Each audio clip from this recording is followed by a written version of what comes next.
Director پیمز Arshad شریف شہید کے جسم پر 12 نشانات کی تو تصدیق کر رہے ہیں، لیکن تشدد ہوا ہے نہیں ہوا اس کی تردید یا تصدیق نہیں کر رہے ہیں۔ پھر ارشد کی فیملی ممبر اور ڈائریکٹر صاحب ان کے بیانات میں بھی تضاد ہے، کہیں نہ کچھ چھپانے کی کوشش کی جا رہی ہے۔ بہت شکریہ کرن ناز صاحبہ، اپنے پروگرام میں آپ نے دعوت دی ہے۔ بہت سے سوالات ہیں اس کیس سے جڑے ہوئے، صرف یہ سوالات جو آپ نے اٹھائے ہیں صرف یہ سوالات نہیں ہیں، سب سے بنیادی سوال تو یہ ہے کہ پاکستان کی حکومت کیا کر رہی ہے۔ آپ نے صرف 2 رکنی ٹیم تو ایک بنا دی، لیکن آپ یہ دیکھیں کہ خرم اور وقار پاکستانی شہری ہیں، سو آپ ان کے خلاف انٹرنیشنل کنونشن انووک کر سکتے ہیں، انٹرنیشنل قوانین انووک کر سکتے ہیں۔ کینیا کے ساتھ آپ کے معاہدے موجود ہیں، اگر آپ کے ساتھ بائیلیٹرل معاہدے موجود نہیں بھی ہیں تو آپ انٹرنیشنل کنونشن جرنلسٹ کی سیفٹی کا، ہیومن رائٹس کے، جس پہ پاکستان بھی سگنیٹری ہے، کینیا بھی سگنیٹری ہے، آپ ان کو انووک کر سکتے ہیں۔ اسی لیے ڈی جی ISPR نے اس دن جب انہوں نے یہ کہہ دیا تھا تو یہ چیز بہت اس میں ویٹیج آ جاتا ہے کہ آپ اس قتل تو خیر انہوں نے نہیں کہا تھا، اس کیس کی تحقیقات کروائیں، اور اگر آپ کو UN کی چھتری کے نیچے کروانا پڑے تو وہ بھی آپ کریں۔ اگر کینیا کی پولیس، اگر کینیا کی حکومت ان کا کردار مشکوک ہے تو معذرت کے ساتھ میں یہ بھی کہوں گی کہ پاکستان کی حکومت کا بھی تحقیقات کے حوالے سے کردار کوئی بہت اچھا نہیں ہے۔ آپ نے صرف ایک 2 رکنی ٹیم بنا دی، پہلے تو آپ کو خود ایک جوڈیشل کمیشن بنانا چاہیے تھا۔ چلیں وہاں سے ہٹ کے وزیر اعظم شہباز شریف نے ایک اچھا کام کیا، مجھے یہ سمجھ نہیں آ رہی، میرا یہ بھی سوال ہے کہ آخر سپریم کورٹ کیوں اس کیس میں ہاتھ ڈالنے سے گھبرا رہی ہے؟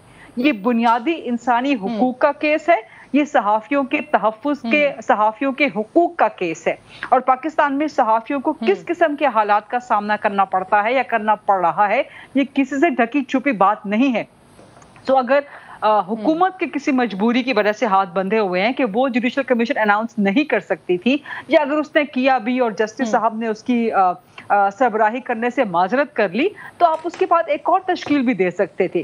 پہلی بات تو میں نے آپ سے گزارش کی کہ خرم اور وقار پاکستانی شہری ہیں، سو آپ ان کے خلاف پاکستان میں بھی انویسٹیگیشن کر سکتے ہیں۔ دوسری چیز مجھے یہ سمجھ نہیں آ رہی کہ خرم اور وقار جن کا بہت کلوز کنیکشن سارے کیس کے ساتھ، وہ کینیا میں ابھی تک آزاد کیوں پھر رہے ہیں؟ وہ پولیس کسٹڈی میں کیوں نہیں ہیں؟ پاکستان کا ہائی کمیشن کینیا میں وہ ان سے تفتیش کیوں نہیں کر رہا ہے؟ ابھی آپ کو امیر عباس صاحب نے بتایا کہ ہماری یہاں سے تحقیقاتی ٹیم جو گئی، انہوں نے بھی وہاں پہ ان سے معاونت لی، ان سے تعاون لیا۔ پاکستانی ہائی کمیشن کیوں کینیا کی گورنمنٹ سے یا پاکستان کی حکومت کیوں کینیا کی حکومت سے درخواست نہیں کر رہی یا اپیل نہیں کر رہی یا مطالبہ نہیں کر رہی کہ آپ خرم اور وقار کو اریسٹ کریں؟ یہ اریسٹ اگر آپ نہیں کر رہے، آپ کے قوانین اس بات کی اجازت نہیں دیتے، تو آپ کم از کم ان کو کسٹڈی میں تو لیں۔ دیکھیں جس طرح سے ابھی بتایا جا رہا ہے، امیر نے بتایا، یہ سب چیزیں کھل کے سامنے آ چکی ہیں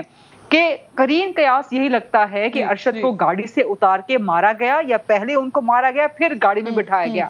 اگر خدا نہ خواستہ یہ بات ثابت ہو جاتی ہے تو پھر تو خرم کا کردار اور بھی مشکوک ہو جاتا ہے،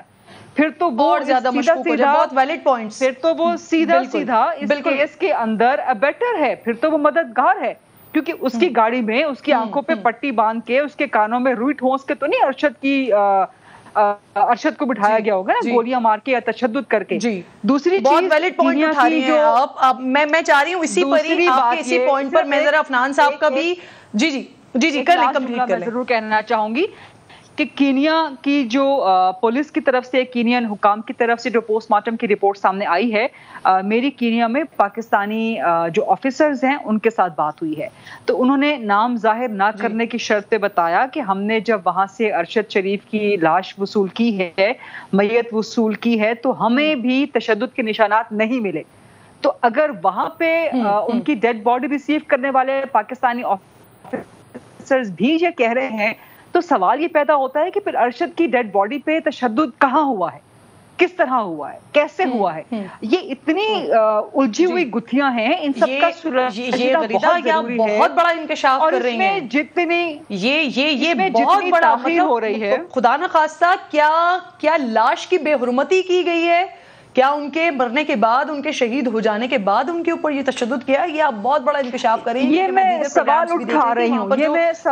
رہی ہوں کیونکہ کینیا کی پولیس کی جو پوسٹ مارٹم رپورٹ آئی ہے، جو کینیا کے صحافیوں نے دی ہے، اس میں تشدد نہیں ہے۔ اب وہاں پہ انفیکٹ وہاں کے کچھ جرنلسٹ ہیں کی پولیس رپورٹ وحیدہ صاحبہ، وہاں کے کچھ جرنلسٹ ہیں وہ جو بات کر رہے ہیں وہ بھی یہی بات کر رہے تھے کہ جی ہم نے کوئی تشدد کے نشانات یا جتنا ہم نے انویسٹیگیٹ کیا ہے وہاں پر ہمیں تشدد کے نشانات نہیں ملے